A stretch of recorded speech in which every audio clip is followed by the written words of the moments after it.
Hi, this is Wendy Halley, and you're listening to Lucid Cafe.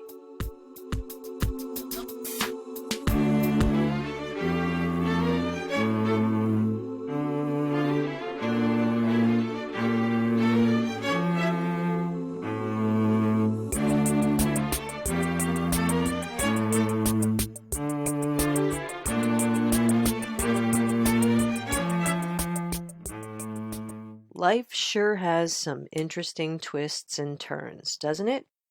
And then, when you least expect it, sometimes life can bring you back around full circle. This was the case with my guest, John Nave. John and I were childhood friends. His family lived next door to my grandparents, and we hung out a lot as kids. But we lost touch probably before we hit adolescence. And I never would have guessed in a million years that we'd reconnect the way we did.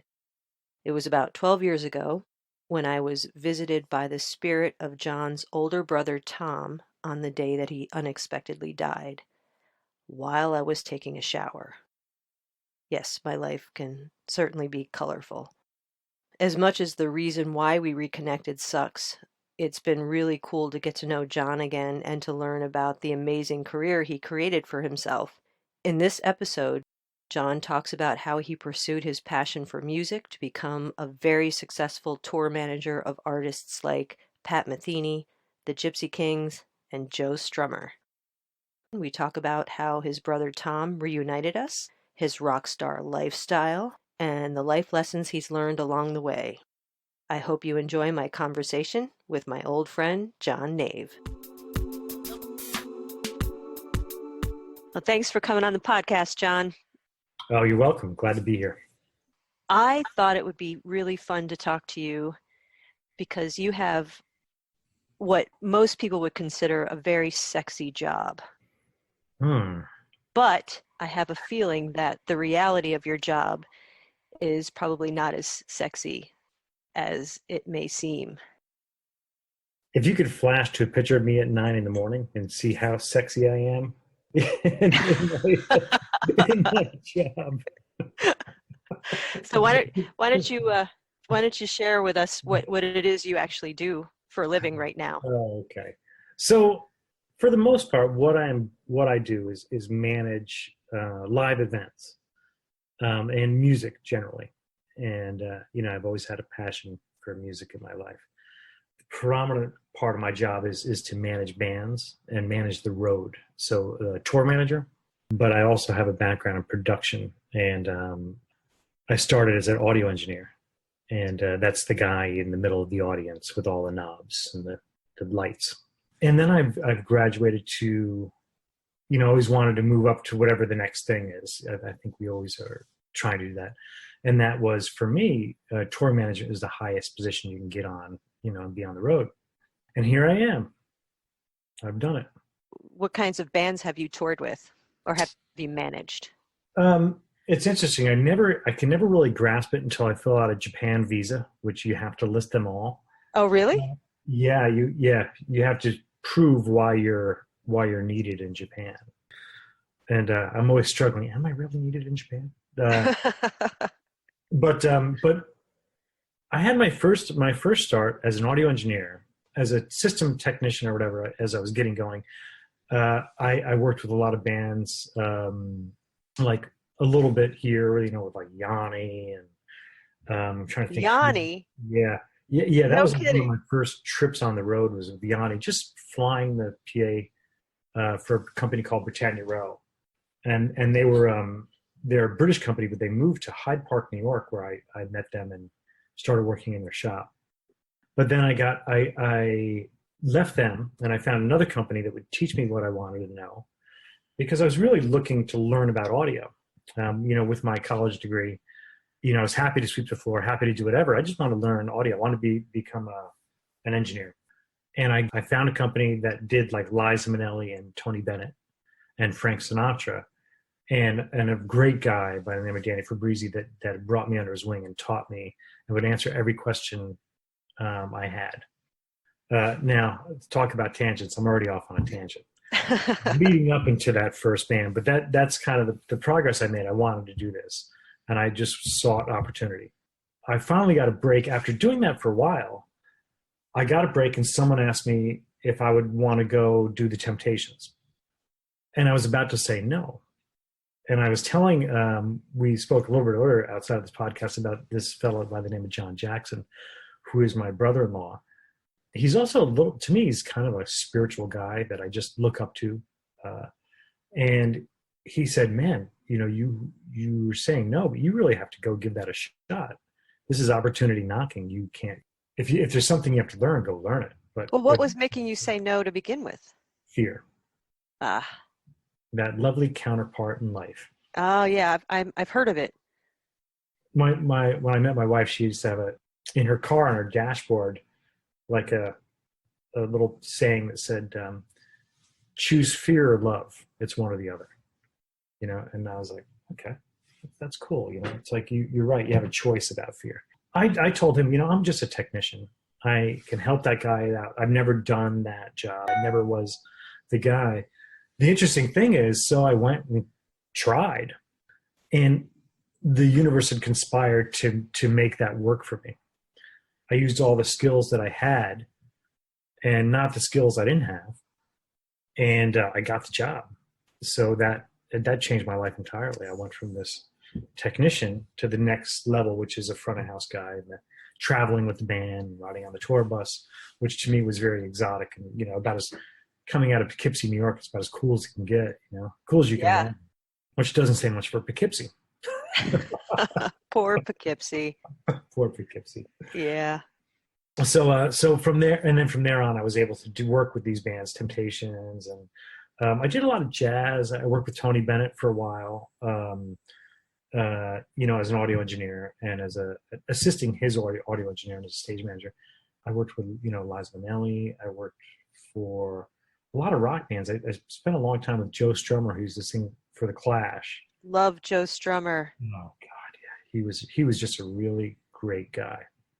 And then he passed away.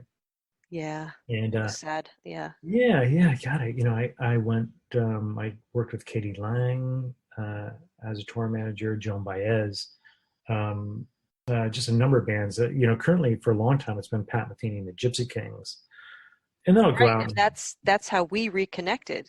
That is how we reconnected, exactly. Well, actually, we reconnected via my brother.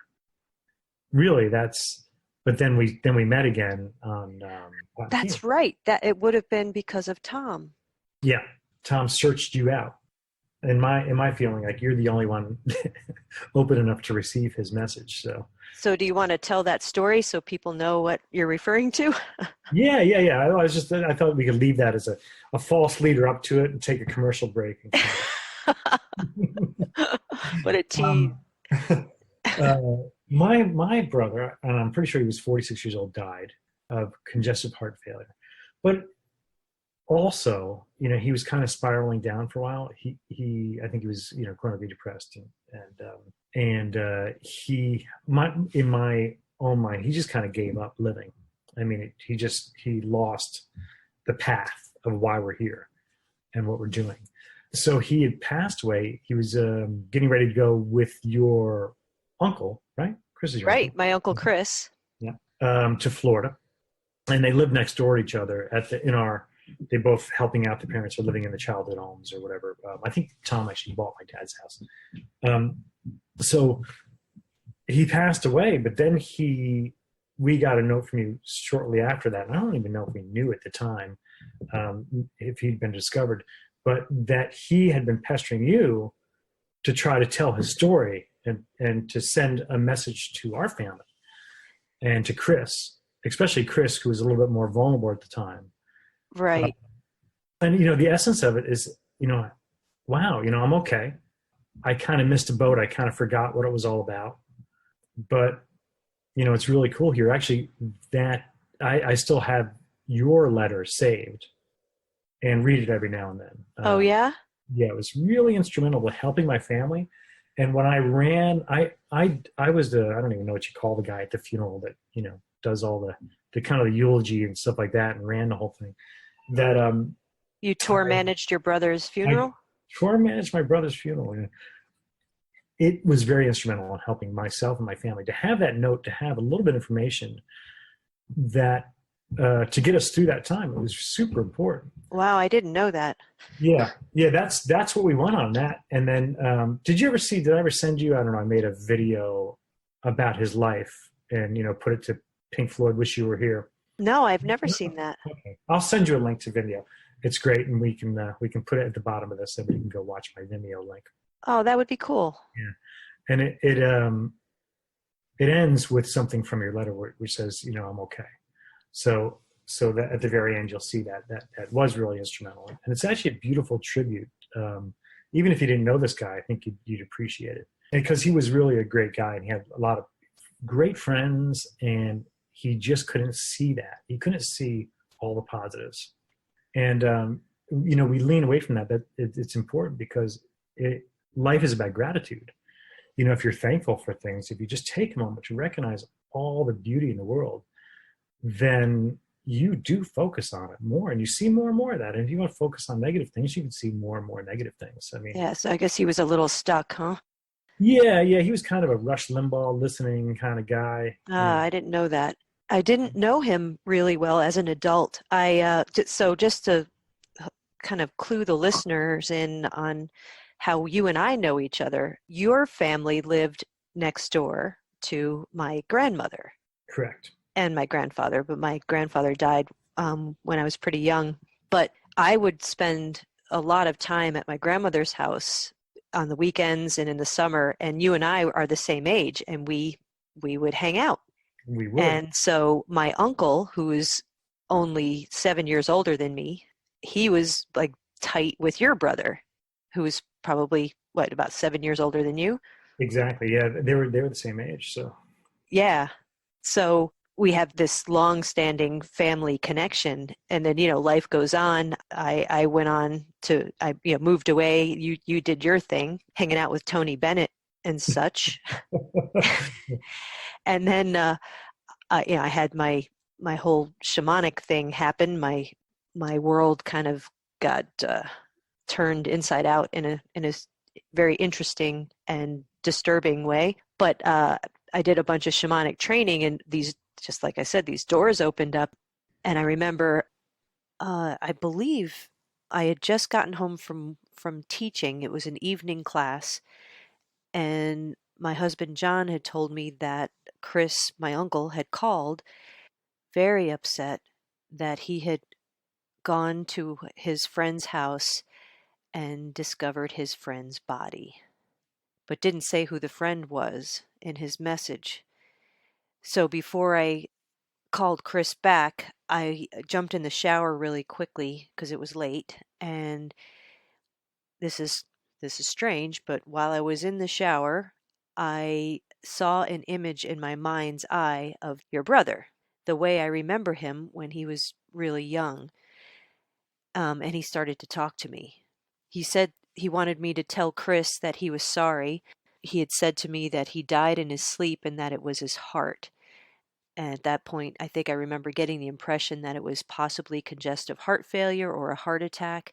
Tom said, "Tell Chris I'm okay." And he talked about how he really let his life go to shit and stopped taking care of himself. He said his body wasn't healthy and finally gave out. And then Tom said he was depressed and felt alone and didn't exercise or eat well. He wanted to relay to Chris that his experience of the afterlife was really not that bad. In fact, it was kind of cool and a lot different than he thought it would be. I remember that Tom had a huge smile on his face, and he said that he felt a lot better at that point and he was happy again. And that's what I remember. Does that sound familiar? yeah, it sure does. It's interesting. I have another belief that that when you die, of course, we turn to energy, and then it all makes sense. I mean, you know all, you see all, you kind of remember what your journey was and things like that. I think we keep recycling until we can figure it out, for some reason, to become a higher spiritual evolution. I mean, that's my personal weird religion that I share by myself. But for him, that was a lot of it. He just kind of gave up, and it's a shame that we have to wait to find that out, and that no one could reach him in his life.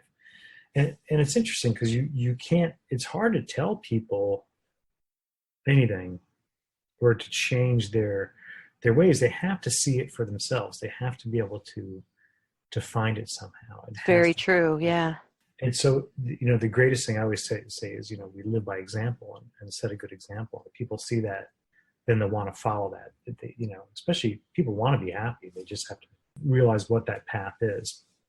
So the other interesting thing going back is in that our relationship as kids, and I think I might have told you this once before, but my best memory of you is us playing in the backyard of my parents' house, and there was a swing set. And we were talking through the swing set tube at the top that holds the swings and everything. So that was always my memory of you communicating through this tube. And then much later, it turns out that you become a communicator, or you delivered this important message. And I just think that's fascinating. Huh. There are no accidents, or there are, I just thought that was a kind of a fascinating thing. That's cool. That's interesting that's the memory you have.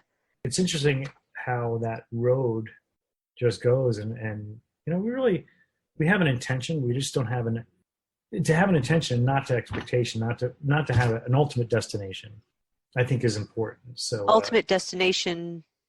Well, this is going back to another lesson that I learned. Someone once told me the secret to life is to have no expectations. That became my mantra for a while, and it was after a really weird time. Let me know if the noise in the background gets too much.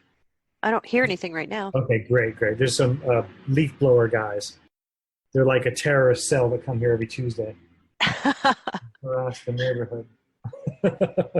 Yeah, because you can't have leaves. You can't have leaves. This was a very pinnacle time in my life where my life totally changed. And amazing things happened. Because I just had this intention, and I didn't care what the outcome was. And I think before I was very fixated on the outcome, and I felt like I was always pushing the outcome away. And life really opened up after that. The weird thing is, never saw that guy again. That guy that had that great message for me. Huh. And it's someone I really, really liked. And it was a weird thing. I guess I can tell the story. I was dating his friend. She was in, I was still living in Los Angeles. She was living in Gipsy, wherever that area, Hudson Valley. And where we grew up, yeah. Yeah, where we grew up. We'd fly back and forth, and it really wasn't working out for whatever reason. We were just, it just was not a good thing. And when it ended, they lived next to each other. He was like one of my best friends. He actually moved me out to California. Him and I did the road trip. And on the way home from that, talking to her or whatever, I stopped at his place and he gave me that message.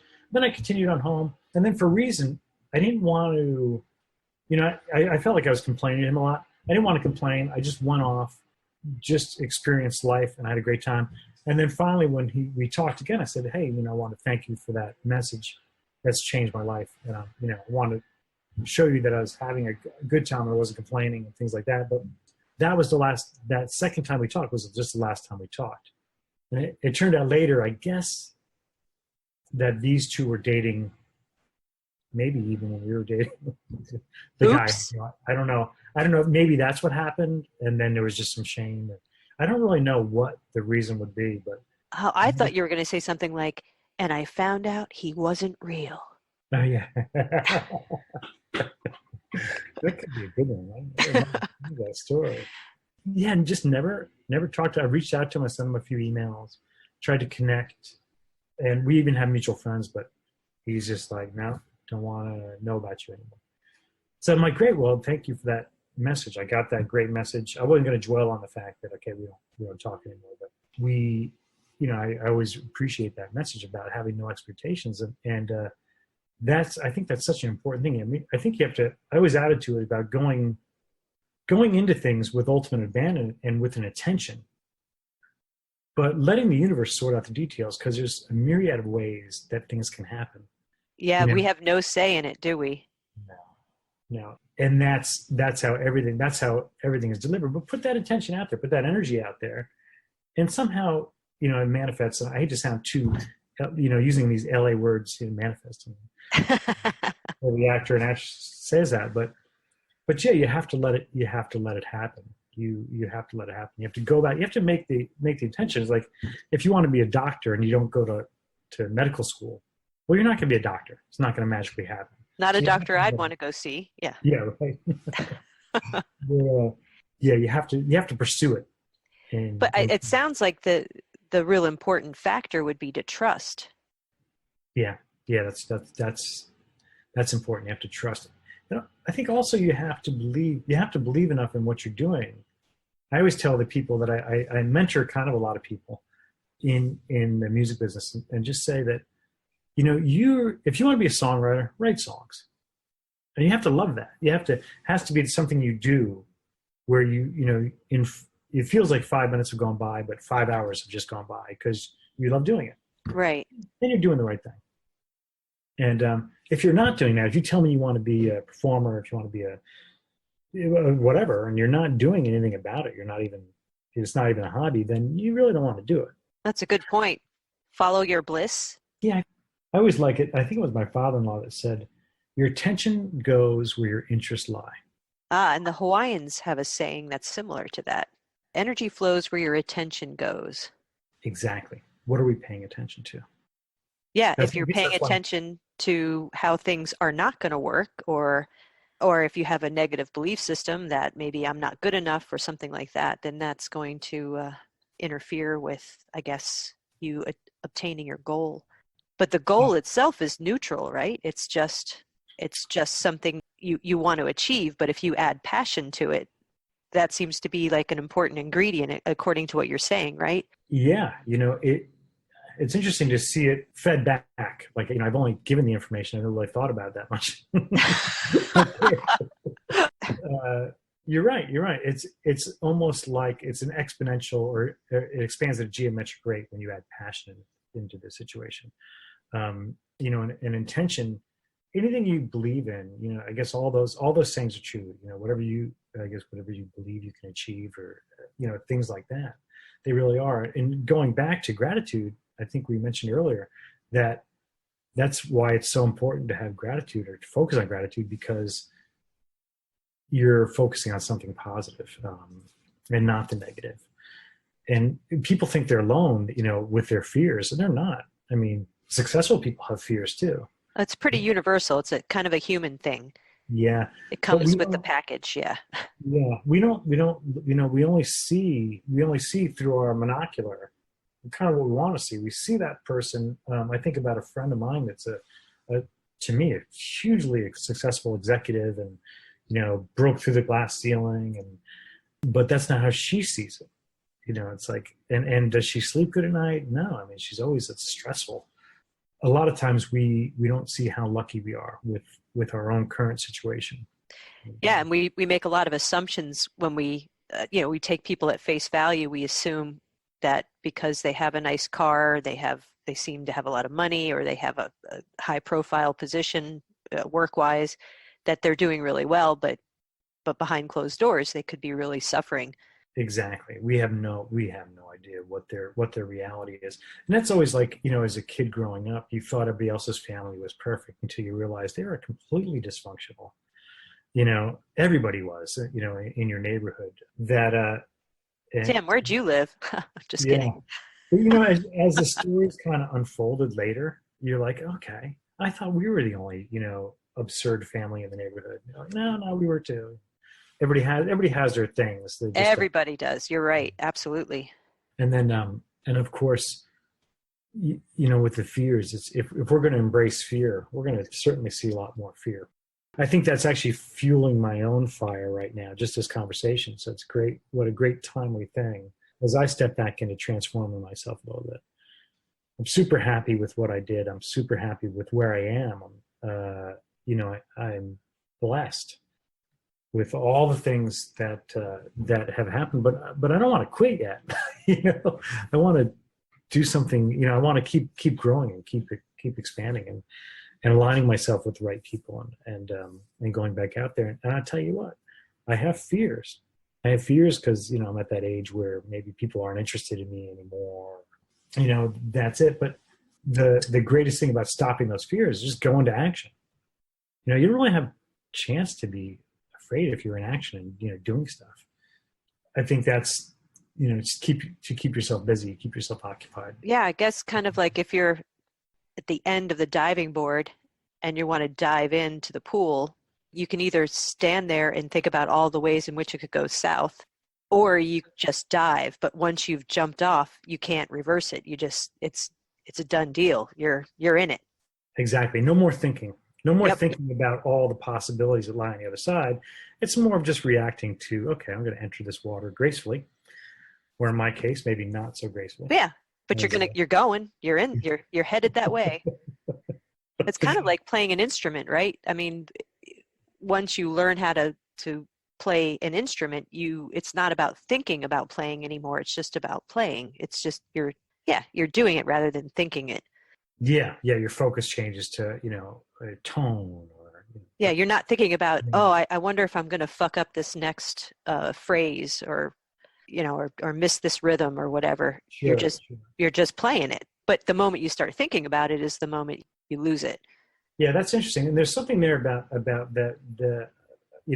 I played in a band. I did play for a long time in high school. I played in a heavy metal band, which was I was just so passionate about music. I was just so happy to be with it. I found a bunch of guys. We were together for a long time, and we were very successful for back then. Really? Yeah, we did. We did well. We always sold a lot of tickets, but we never got super famous. And back then, you always needed the record company guy to sign off on it. And we had record people at our shows and stuff like that. And like, hey, this guy's interested. You're gonna get a deal. You're gonna sign something, and then he'd get fired, and it'd be somebody else. And it was just like the industry really controlled your outcome. Yeah. And I always thought it was a shame, because if that band was today, they'd be very successful, because we put a lot of effort into marketing and all the other stuff. We would have found our, it's easier today. You don't rely on the record company. Oh, no, it's just the internet has leveled the playing field. Sure. And you could write music in your house. I mean, you could record your band in your studio for a couple $100s. We took every penny we made as a band and just kept putting it back into our sound system and hopefully recording. But recording was very rudimentary back then. It wasn't very good. So we had to save money to go into the studio, which would be $10,000 to do a demo or something, which to us was just unheard of. $10,000. Yeah, 10,000, and it was analog, right? Yeah, it was analog, which honestly I still prefer tape. Got that beautiful sound to it. But that was like there was thing. It was 1 inch, and then you went to 2 inch. I think 1 inch. Maybe it was like 5,000 for our first one, but it was just. It's still a lot of money for one demo. Yeah, for putting out an EP, and then eventually we had a cassette. Which people might not know what that is. Yeah, you might. What is a cassette, John? At least it wasn't an 8-track. At least it wasn't an 8-track. Yeah, we're not that old. Yeah. Yeah, and no one has a cassette player anymore, so that's good. Yeah, if you don't know what a cassette is, Google it. Yeah, we for a long time I spent in that time in the band. But the thing is, I think we're going back to rote. And I was saying about that is that we would play those songs so many times that you didn't think about the song at all anymore, and that was a great thing. It just came off of your fingers. Yeah. And it didn't mean you didn't make mistakes, but you were less likely to make mistakes by just really rehearsing it. And that's true with everything in life. I mean, you got to do it. Wasn't it? What was the fellow that you have to do something 10,000 times? And I think it was Malcolm Gladwell, right? He wrote about that. Yeah, the tipping point. Yes. And that was the thing about the Beatles doing it 10,000 times, which makes a lot of sense. It's just where it becomes 10,000 hours, right? 10,000 hours. That's what it was. Yeah. Yeah, not 10,000 times. I've done things 10,000 times, and I'm not an expert. I think I could say the same thing about myself. Yeah. But boy, those, I have to say, you talk about how it all equals out, but those are some fun times of being in that band. And yeah. What did you play? I played guitar. There was 2 guitar players. I was a rhythm guitar player, which was a good role for me because I was kind of like the support. I wasn't the star, you get to solo all the time. but I was always I always thought I was a good team player, and that's what a rhythm guitar player. It's got to hold it down and just be part of the team. And of course, I also did the business for the band pretty much, which was a natural. If I look back at some videos and stuff like that, I'm always the guy, making the deal or doing something or talking to people, and that of course is what I do now. Yes, I was just thinking. Yep. Yeah. You just slipped right into that role. Yeah, and it's I do miss playing, and I still play, but it's a little harder in Los Angeles. I don't even have an amplifier. You have to play in your headphones and stuff. Oh, because neighbors will complain? Yeah, even in my own building. Well, maybe when the leaf blowers are there. Yes, exactly. That's the time to do it. Who would even know I was playing? I mean, I probably sound just like a leaf blower. I love it. That's a good idea. It sounds like you're wanting to wind down from being a tour manager. Well, that's interesting. I like being a tour manager. However, it's hard. Yeah. It's hard on your body. I mean, and I think my current clientele that I have, if you're going to do it, you should be appreciated for it. And I have to say, at least one of my clients, he does appreciate it, but he works so hard. I mean, he'll do 6 shows in a row. And if you look at the hours you put in and the toll on your body, I don't think that's worth it anymore. That's a young person's thing. If you want to do that, and it's funny, if anybody ever looked at labor laws on what we do out there on the road, we break them all. And it's not even a great paying job at that point. But I do at the same time I do produce events. Kind of be the guy that if something live is happening, for example, somebody wanted to have the band Chicago, play at their birthday party. Some rich people, and yeah, clearly. I came on board as a consultant, and I can help them buy the band, and I can help them do everything and negotiate contracts and be the voice of reason for the entertainment industry. But as that went along, I ended up producing the whole show in somebody's backyard in Miami. So I do a lot of those kind of things. I can make things happen, make a live event happen. And the interesting thing is I actually wasn't even at the show. I did it from Europe, staying up. Really? Yeah, staying up on my cell phone on a tour bus crossing Europe. But a lot of things happen where they want me to do live events. I did one for somebody's wedding where they had Bruno Mars and Seal and all these entertainments. So, we're the people that can make it happen. When you have one day to do it, that's what I do. That's what people like me do. We like that. We like a little bit of a stress there of doing that. I'd like to do more of that. I don't know how. Some more one day events rather than months of touring. Right, and you say it's a one-day event, but it's actually 6 months in the making to get to that one day. Does it really take that much time? At least, usually buying an act and doing it. Your best set is a year. Wow. But we have done things in a lot shorter time, a couple of months, and a lot of really rich people will maybe do it in a month. It just depends on the scope and how many people and what other bits and pieces are involved. Unfortunately, I don't have to do anything with the serving meals or anything like that. I just focus on entertainment and production. So doing more of that, maybe working more in Los Angeles. I mean, I live in a city where there's all this stuff going on, and I get on a plane and I go to work. So I'm not really in the loop of those people here. But you have to get out there and meet and greet and find those people. Find those avenues. And then if it was to be with a band again, or to go back on the road with a band, find something that's just an easier schedule. I have worked for people that have more realistic schedules, and it's actually really fun to travel and to make these things happen. I've always loved the travel aspect of it, so I'd hate to give that up completely. Favorite place that you've been to? Oh, wow. God. I get that a lot. The more exotic, the better for me. I love Southeast Asia. Or North Jersey? North Jersey is exotic. Yeah. However, I never went back to North Jersey. But yeah, I would say, we haven't been We went to Iceland last year. That was great. Oh, I've always wanted to go there. Yeah, that's it. Icelandic people are just cool. They're just And cool. they produce some pretty badass music.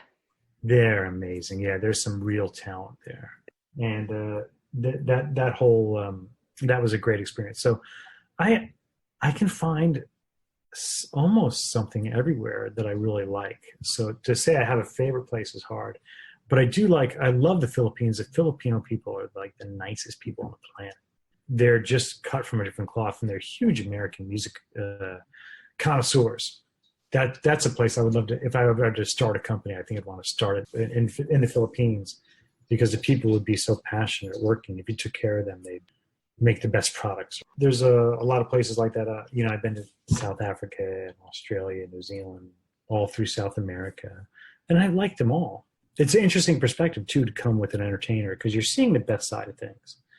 It might be different if you're just traveling as a tourist. You might get a different perspective on things. That's a good point. I've always loved Japan, and it was interesting. I found out something about Japan. I always loved it because Japan had this. It seemed this great culture, and respect and honor. But eventually, I found I worked one tour of Japan. I've been there many times, and none of that stuff existed. And I realized someone finally told me that it's reserved for other Japanese. The honor and all the respect. It's like in business, you're honorable if you're successful. Huh. Whatever it takes to be successful is what's important. That interesting how that goes. But still, Japan is a great place, and the people are wonderful. All right, so switch gears a little bit. When you bump up against challenges or obstacles, how do you typically handle those things? That's a good question. I guess there's different kinds of challenges and different kinds of obstacles. A lot of times, I think in what we do professionally, if it's on a tour with a band, and there's always a problem every day, you've done a lot of research in advance to already kind of know what your options were when you're there. And for some reason, when things happen like that, I just think clearly, and I just go into action. I think that the moment you're in action, the paths open up. And that's interesting. We just went back. We said that earlier. Right. I was thinking the same thing. But yeah, there was a time we were on vacation with my wife and some friends, and flights are canceled, but they want us to stay in a commune 40 minutes from the airport. And my wife looks at me. She goes, "Get on the phone and do something." So I got on the phone, and I found the Ritz-Carlton, and I got us rooms in the Ritz-Carlton. This is like New Year's Eve, and everything's sold out, and everybody said no, and everybody's tried to do everything. And I realized just tour managed our vacation. So it's what you do. It's what I do. If you're in action, then the answers come. You just make them happen. You don't know what you're going to do to make it happen, but you have to be in action. If you're thinking about it, worrying about it, fearful about it, if you're on the edge of the diving board, well, if you're on the edge of the diving board, I'm hoping you already checked to make sure there's water in the pool. Good point. Yep. So that's about being prepared, regardless. But if you're in action, like I said, if you jump, now it's you in the water. You've got to get into the water. So that's your main concern about how if you're in action, making phone calls, be nice to everybody. That'd be the other thing. You're going to get a lot further making people want to help you than complaining and bitching about your current situation. They're not going to want to help you. That makes sense. So you don't want to be an asshole. Don't want to be an asshole. Some people can't help it. But yeah, you really don't want to be an asshole. You want to. Kindness seems to go a long way. Yeah. If people like you, and if you put them in the position to help you, people are amazing. They're beautiful. They want to help. They really do. Most people really want to help you. I mean, they will, and there's where your answers lie, by creating a community out of that situation. Are you good at asking for help? I wonder if I am. I mean, yeah, I guess I am in those situations. It's interesting. I'm actually running a parallel in my mind to something personal that's going on, with like a real estate project. And I'm like, am I doing the same things I'm in that I'm talking about professionally? And it's an interesting parallel that I might have to check myself on. Huh. I love that phrase, check yourself before you wreck yourself. Yeah.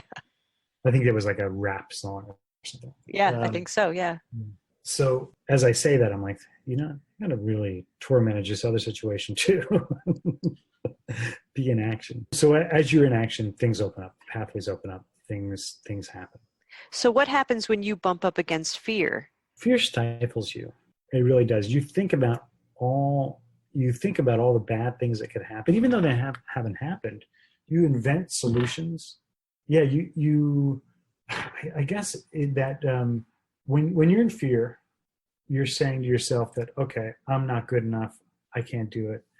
And you're feeding all the wrong information into the situation. If you're in action, you're creating an outcome, seeing what happens, letting the universe work its thing. And fear just stifles everything.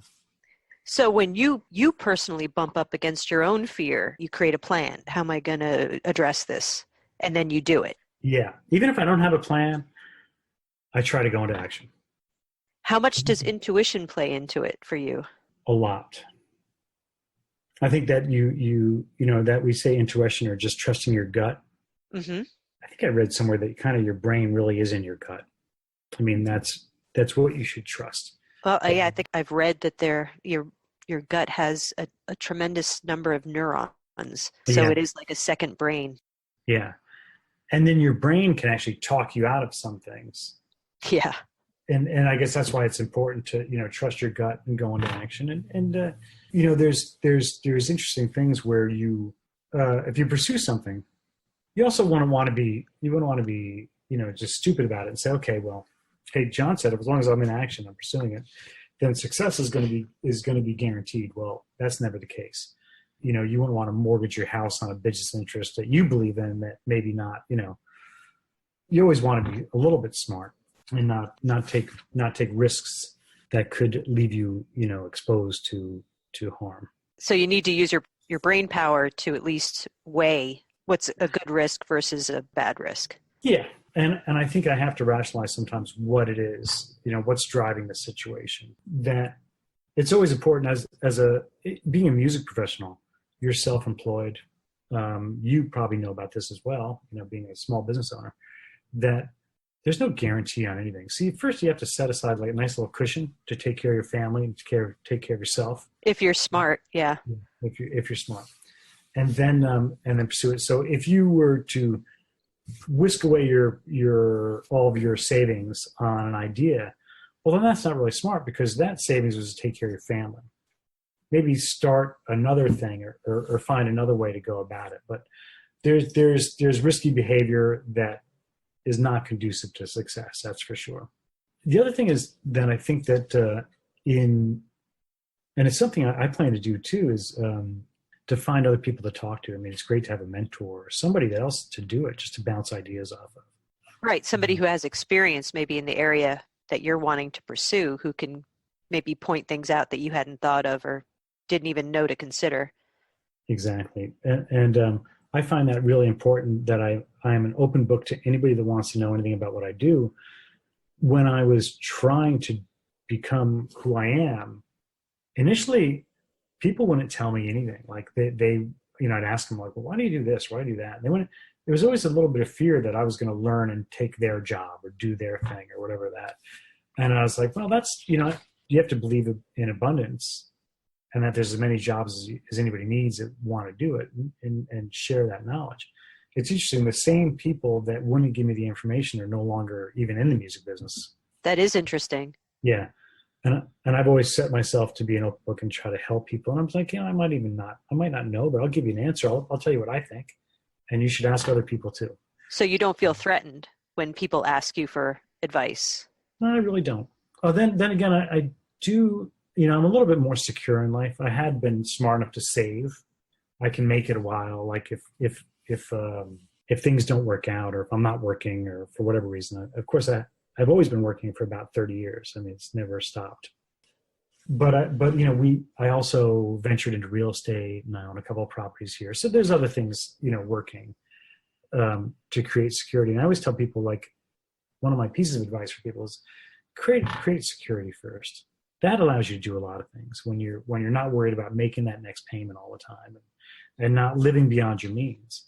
all the great stuff is within your means. The most wonderful things in life are free anyway, you know? Really good point. So what's your relationship with failure like? Well, I failed an awful lot of times. Looking back now, those were, fair weather never made a better sailor. If you don't run up against obstacles, if you don't, fail, you're not really going to learn. Those are the best lessons you'll ever learn, and you'll be able to impart on somebody. Recently, I had a young fellow that I was teaching to be a tour manager, and I had him out as a tour manager on a tour. And it was really easy run of dates. He's a young guy.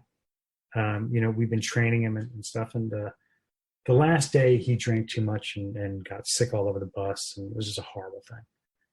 And I said, well, no matter what you do with this group, this is all they're going to remember. So he just learned this great lesson that he'll never forget, Hey, if you're the tour manager, even though you're off and now I'm there and now I'm the tour manager and not doing the job anymore. Now, if you're whoever you are, you're that all the time, whether you're drinking or not drinking or after work or before work, that you're always accountable. You have to remember that behavior. So his failure in that case was hopefully very instrumental to his success down the line. My failures, I'd been bumped off of tours, one tour anyway, done some silly things that I'll never do again, that you learn. I mean, that's a great lesson. You should take a minute to lick your wounds. I think that's, but just not, you can't focus on them. You say, okay, learn my lesson, moving on. So you don't dwell. I don't. It's funny, when I live in LA, I remember one time I got 2 parking tickets in one day. They're like $60, and I went home and I just wrote the check and sent it in. And I said, okay, learn my lesson. Done. Moving on, and I actually say that a lot, forgive yourself and move on. If you're dwelling about it, you're not doing anybody any good. Yeah. I've found that some people can really have a tough time with the forgiving themselves bit. And I think sometimes because forgiveness is a really tall order if you haven't accepted what it is that you've done or what your situation is that you're not happy about. And I've always said that acceptance is not about, it doesn't mean you have to like it. It just means that you accept it. That, all right, so I got 2 parking tickets. That sucks. I don't like it. I'm going to write the check. And then you can forgive yourself after that. It's like, all right, I'm not the worst person on the planet for getting 2 parking tickets and for wasting $60. Yeah. You're a jerk to somebody, and you realize later you're being a jerk to somebody, and then, okay, I'm being a jerk to somebody. Let me go start being nice to people. And like you just have to, you can't dwell on, okay, I did this. Oh my God, I'm such a bad person, blah, blah, blah. Yeah, we're all just works in progress. Right. But that also implies self-awareness too. And it sounds like you can point your focus inward and assess yourself. Check yourself before you wreck yourself. Which not everybody, it doesn't come easily for a lot of people to be able to do that. Yeah. Well, I'm lucky to have a supportive wife that... So she'll point stuff out to you? Not in such a way, but, it's interesting. I'd always wanted to... I was just teasing. Well, you're never that, in marriages, you're never that far off. You're married, but I remember a long time ago, as I was like, thinking about what she should be doing, or how, I wish she was different. And then, and now I see that where she's really spending a lot of time, and she's really helpful in being positive and maintaining a healthy environment for success. And you really want to be around people like that. So that's it. I mean, sometimes I wake up and I can hear her singing to the dog and just happy. And it's like, wow, that's the best thing ever. Yeah, very simple, but it speaks volumes, right? Exactly. Yeah.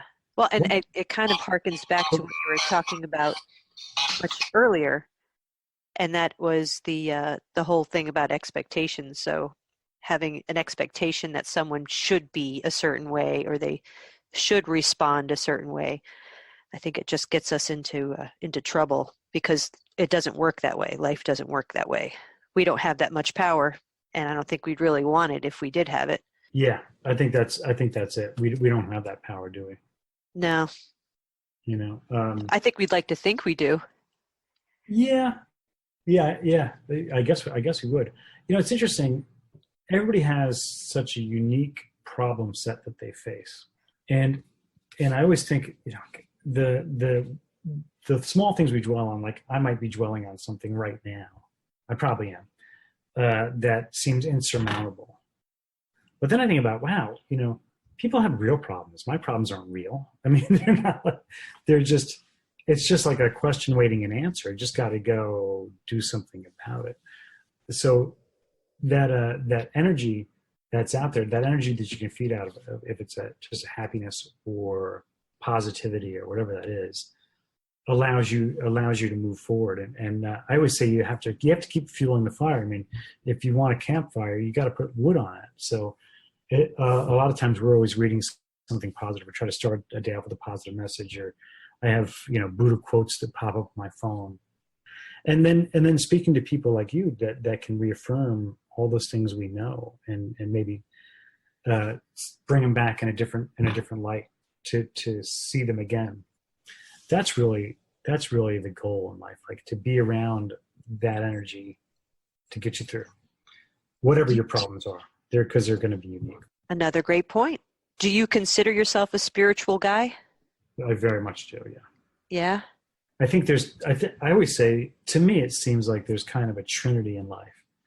And yourself, spirituality, and your family. And your family could be whatever loved ones are around you. But whatever one you're not paying attention to is acting up. So if you want to see what you're not doing, if you're spending too much time on yourself, well, obviously your family is acting up, and spiritually things are acting up, and that's it.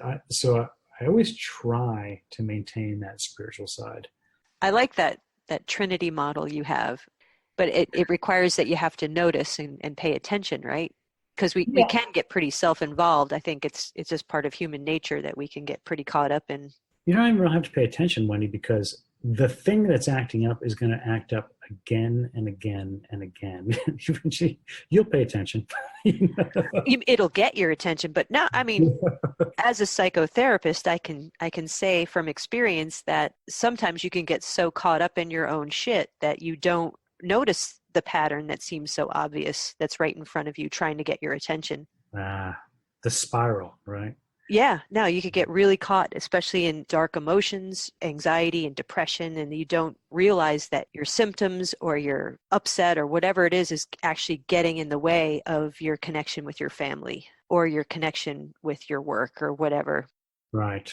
And I don't know if you've ever experienced it. I know I have, where things have spiraled pretty good out of control. I mean, I think I spent one time a year of just feeling sorry for myself until thank God something broke that cycle. It wasn't anything good either. Well, usually you get sick of feeling sorry for yourself, right? At a certain point. I think, yes, you're right. We all have it. If we're lucky, we've only had one period like that in our lives. But those are periods that put hair on your chest for sure. That's because, everybody wants more hair on their chest. But it's a great proving ground. It's a great opportunity for growth and reflection if you take yourself up on it. If you don't, life just gets more uncomfortable. Yeah. Well, the other thing is, it's interesting, and you could probably put some perspective on it. As you get older, too, that you do get a little bit more fearful. You don't want to take those chances. The 30-year-old me would take a lot of chances. And time again, I moved, from moving across country with really nothing, just somebody found me an apartment, or, just taking these chances on having a life that is different than other people have it. I mean, not having a job, not having a steady job and living, hand to mouth. That's kind of a scary thing. I wouldn't recommend people to do that, Before there was a gig economy like we have now. That took a lot of guts. And there's a lot of things, a lot of chances I took, or a lot of acts I worked for where I had to really, battle that fear and do that. And what I realized as I get older, we have to keep practicing getting out of our comfort zone, or we're going to be in our comfort zone for an awful long time. And then miserable. And yeah, maybe miserable. Maybe, Yeah. No, stop I do growing. think that there is something to taking risks that is super important to push it, like you said, pushing yourself out of your comfort zone. It won't be bungee jumping for me. I think that ship has sailed. Fair enough. Okay. I'll make a note. We'll try some other risks. Yeah, there you go. However that is, the other thing my wife and I were speaking with the other day was there's an 82-year-old man.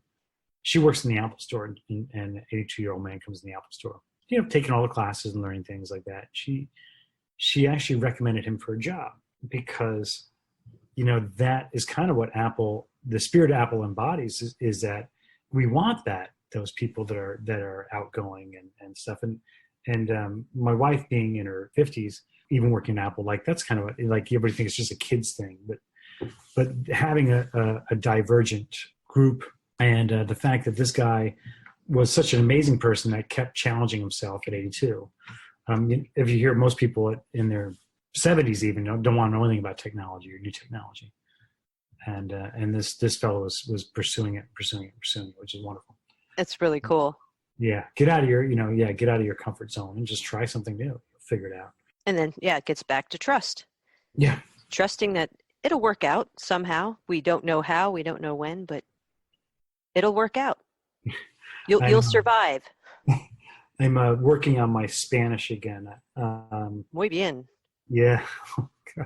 What I realized is that if I'm not doing it, I'm not going to get any better at it. And yeah. I could easily say, it's so hard, I'm never going to do it. But, if you just do a little bit every day, it gets easier, right? I mean, there's always learning. Are you trying to talk yourself into that, or you really believe it? No, I do. I really believe it. I watch, my wife, well, it's funny because my wife and I were learning Spanish a while ago. We live in Los Angeles. It's a good language to have. Absolutely. And I've been working with a French band. I started learning French. And I confused the two, and I just bailed on everything. And I thought about it. It's like, French is not the practical thing for me anyway, so I'm just going to go back. And she continues to go on and learn Spanish. She's got teachers, and she's doing a great,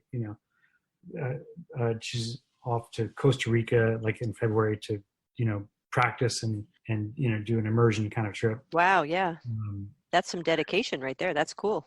That's great. Well, she's an amazing person. She is a go-getter. She makes things happen. She doesn't rest. And it sounds like you two are well matched. Well, yeah, I actually married her for that reason, to kind of get my ass in gear. Really? So she's more driven than you are, because you strike me as very driven. She's dangerous. She's focused and driven. Wow. No, where I'm. We make a great team. We really do, because of the fact that she's super focused and she's analytical, and she can, she likes to plan and do that stuff. I'm not a great planner. I'm just better in action. And I think why my job has always been good for me, because while we do the planning, we do all that, it's really about being the guy that has a plan when it all goes to hell. And that's when I think clearly. So when everything else is going wrong, I seem to have a clear, I can just think and figure out the answer. So you're good under pressure? I'm good under pressure. Yeah. You don't get paralyzed, which is not the case for everybody. Yeah. There's an interesting thing happened to me a year ago in Puerto Rico, where somebody was machine gunned down outside my hotel room. Wow. It's a big thing. And machine guns are loud and scary. And immediately I was like, okay, there's a threat. And I got down on the floor and I went to the door, and then I said, oh, no, I went back and I turned off the TV and turned off the lights, went back to the door. And I had to see if that threat was coming towards me. Is that a terrorist thing? Is that, what's our next, I have to investigate, look at that. And then fortunately it wasn't anything like that. It was someone murdered over drugs and the thing, but there was quite a lot of commotion out there where cars are trying to get away and people fleeing the scene and smashing into other cars. But what I thought was interesting is that I wasn't paralyzed by it. but I went into action. I immediately said, okay, we have to make a plan. Because I don't want to just sit there and then all of a sudden someone breaks in with a machine gun. I want to, at least fight for my existence or whatever's going to happen. And that's a very extreme example of that.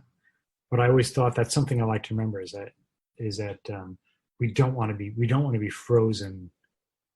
We want to be able to think clearly. We want to be able to go into action, and that's how we save ourselves, and that's how we create ourselves. Yeah, we're kind of wired to do that, right? Well, hopefully.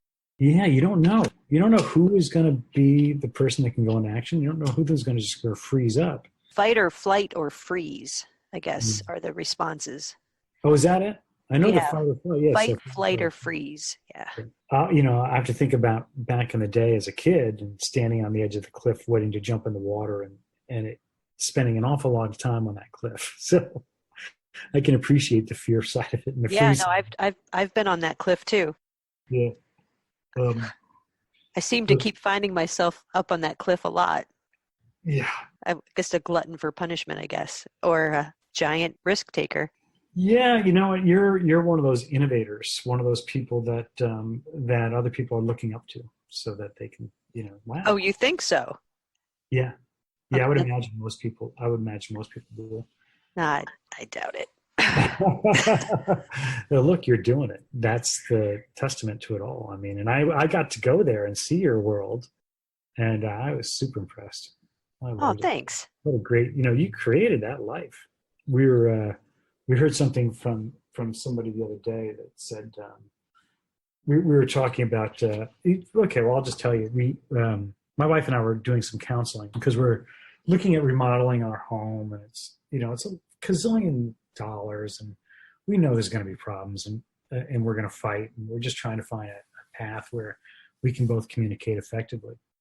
And I was telling the therapist, we can't do that. It's too much money. She goes, but actually, you can do that. You have a choice. You always have a choice. You can make that choice. You decide not to make that choice. That's fine as well. But she says, if you look at it, if you really want to do that, you could sell one of your properties and do that, or you do myriad things. What I was saying was that, no, it can't be done because this is a situation. This is how much money I have. And I don't want to spend that. I don't want to do it. So it wasn't impossible. And that really resonated with my wife. She's like, yeah, what? You don't want to do that. That's fine. But it's not that you can't do it. It's your choice. So you need to distinguish between, is it that you really just do not want to do it, or you feel like you cannot do it?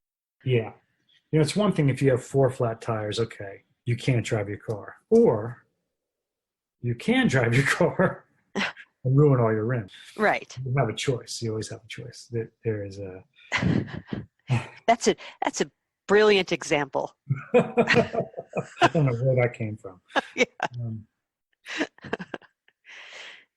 So let me ask you this.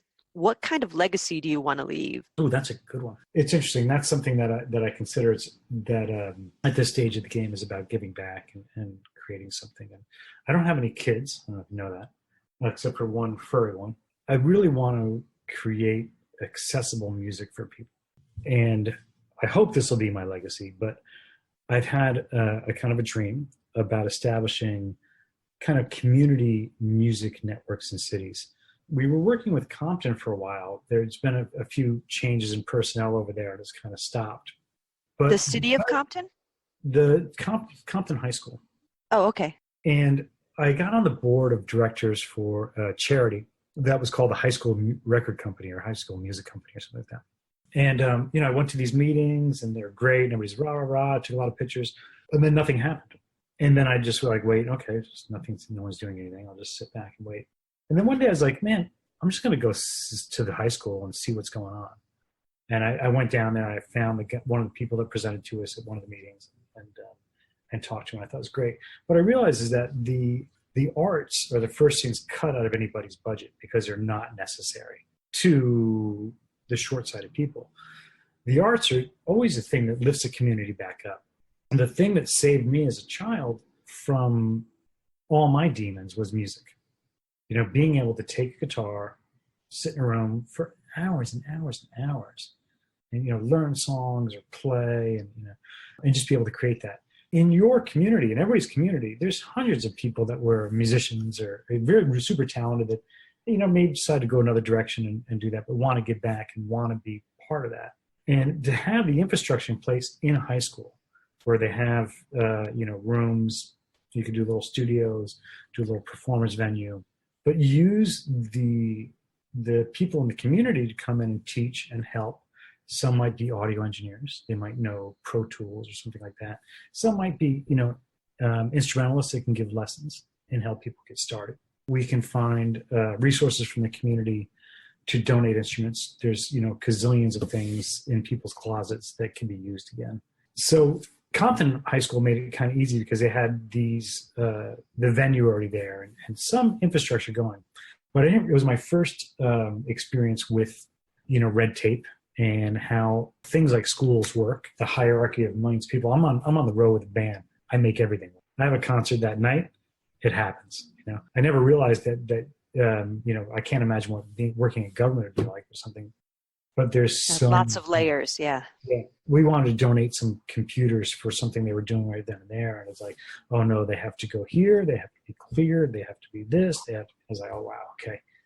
Can I just sneak one in and give it to them? Because they're doing this now, not next year. Right. But eventually we would get that out of schools if we could find, the funding and just start them in, an abandoned building in town or somewhere like that. Start that music school with studios, practice rooms. You would belong to it. You could also do concerts there to support that, kind of like 700-seat things. My dream was that you actually turn the walls around. Full-time coffee shop, and a restaurant. They can be privately owned, but support that area would be all things like that. That I would love to be my legacy. And, I should say that will be my legacy, to leave that, to create this gift for people to have access to music, no matter who they are, no matter what they do, no matter what their financial situation is. You don't need to be able to afford lessons. You can just go get lessons. You can go get and be with people that will help you achieve your dream. The other thing is, and this is interesting, this came from Pat Metheny, who's one of my clients. Initially, I was like, it could be like a jazz thing or something. He goes, no. He goes, don't make it about jazz. He goes, jazz guys all hate each other anyway, so they won't go.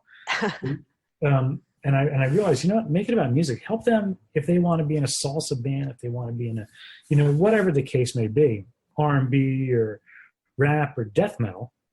Give them an avenue to do that. Let them be all they can be, and let them be around other people that can assist them in getting that way, and making it a community. And that's the one thing I love about any project. If you can make it a community, you make it where people need each other and want to be around each other and realize the value of each other. And that's where everything kind of prospers. So that music community thing would be my legacy. Music is medicine. Music is medicine. That's a beautiful vision. Yeah. Coming to a city near you.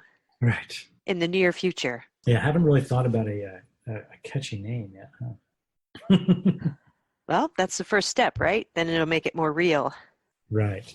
It's I have spoken to some people about it, and they do like the idea. Well, now you've spoken to, I don't know how many people are listening to this, but thousands. 3 or 4 people maybe. Hopefully 5 or 6. Yeah. It all starts somewhere, doesn't it? Exactly. Now that I think it's cool to share your dream and to put it out there. Yeah, it's nice to hear it. It's nice to even hear myself say it. Right. And I think it's also, I think it's a huge help to, as we're talking right now, and even though this is for broadcast or podcast or whatever, it's great to find somebody like-minded to share things with. It's super powerful. Well, this conversation has been super enjoyable for me. It's great to reconnect with you after all of these years. I remember we had such a fun time playing as kids. Here we are, 40 years later? Our toys have gotten better. Yeah, exactly. But this has been cool, and I think the wisdom you shared was really helpful, and I'm sure people listening to it will benefit from it. So I appreciate your time. Yeah, it's such a pleasure. When you asked me about this, I said, whatever, that's one thing that I'll put on the calendar anywhere. I'll make it happen because I so enjoy what you're doing.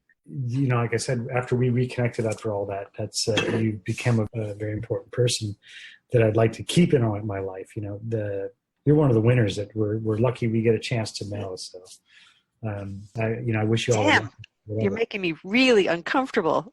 Thank you, though. It's all good. It's all good. Of course, now I'm going to ask for an extra bedroom for my wife and to come and stay. I'm teasing. But thanks for having me, and it was great to reconnect on this as well. Yeah, thanks, John. Well, John is certainly a great example of how persistence and passion can lead to success. Thank you so much for listening. If you're enjoying Lucid Cafe, there are a couple ways you can support the podcast. You can give it a 5-star rating on whatever podcast platform you use, or you can share it with others. I can't tell you how much I appreciate your support. Keeps me going. Until next time.